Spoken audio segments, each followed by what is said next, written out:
Hello friends, ఇక 10th week nominations అయితే start అయినాయి కదా. ఇక అందులో భాగంగా తనుజ దివ్య నామినేట్ చేస్తుంది. నామినేట్ చేసి ఫుల్ దుమ్ము దులిపేస్తుంది దివ్యది. అసలు దివ్య ఏంటంటే వెన్నుపోటు పొడవడంలో ఫస్ట్ ఉంటుంది. ఎందుకు అనంటే మొన్న క్యాప్టెన్సీ కంటెండర్ టాస్క్లో తనుజ వెళ్ళి అడిగినప్పుడు సరే తనుజ సపోర్ట్ చేస్తా అని చెప్పింది, తల ఊపింది. అలాంటి ఆమె మళ్ళీ ఇమాన్యుయల్కి సపోర్ట్ చేస్తా అని చెప్పేసి తనుజను తీసేసింది. అది ఎంతవరకు న్యాయం? అది చేసింది వెన్నుపోటే కదా దివ్య చేసింది. ఇక అందులో భాగంగా ఇమాన్యుయల్ని సపోర్ట్ చేస్తా అన్నది కరెక్టే. ఇమాన్యుయల్ ఆల్రెడీ 2 సార్లు క్యాప్టెన్ అయ్యాడు. అక్కడ తనుజ రీతు ఒక్కసారి కూడా క్యాప్టెన్ అవ్వలే. ఆమెకి న్యాయంగా సపోర్ట్ చేయాలి అని అనుకుంటే తనుజకు సపోర్ట్ చేయాలి, లేదంటే రీతుకు సపోర్ట్ చేయొచ్చు.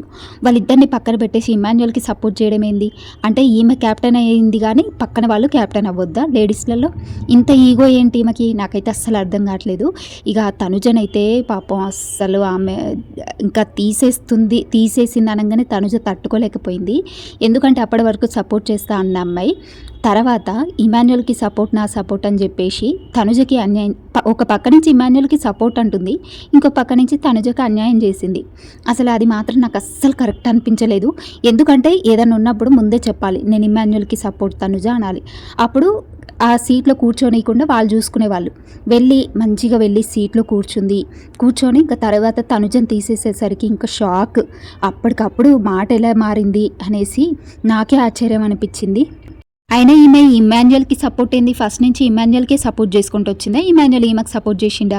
అక్కడ తనుజ రీతు ఉండడం వల్ల ఇమాన్యుయల్కి సపోర్ట్ చేసింది. తనుజ ప్లేస్లో కానీ రీతు ప్లేస్లో కానీ భరణి ఉన్నారనుకో, అప్పుడు ఇమాన్యుయల్కి సపోర్ట్ చేస్తుందా? చెయ్యదు.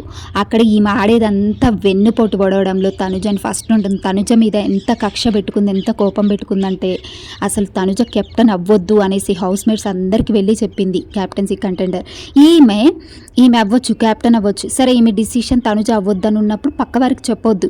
అలా వెళ్ళి తనుజను రిమూవ్ చేసేయండి, ఫస్ట్ తనుజను రిమూవ్ చేసేయండి అని అనడం వరెస్ట్ బిహేవియర్ దివ్యది. ఇంకా నాగార్జున సార్ నిన్న మస్తు వార్నింగ్ ఇచ్చారు. సండే రోజు తిక్కంతా కుదిరింది అనిపించింది. కాస్త ఇక్కడి నుంచి అన్న ఆ బాండ్లు ఆ భరణి గారిని పక్కన పెట్టేసి ఆయనకు పాపం దూరంగా ఉండన్న ఆడుతుందేమో అనిపిస్తుంది. ఈముంటే మాత్రం భరణి గారి గేమ్ స్పాయిల్. తనుజ ఇంతే బాధపడుతూనే ఉండాలి ఈమె వల్ల. భరణి దివ్య వల్ల తనుజ చాలా అంటే చాలా సఫర్ అవుతుంది వీళ్ళ బాండ్ వల్ల. ఇంకా భరణి విషయానికి వస్తే భరణి గారికి కూడా నచ్చలేదు దివ్య బిహేవియర్.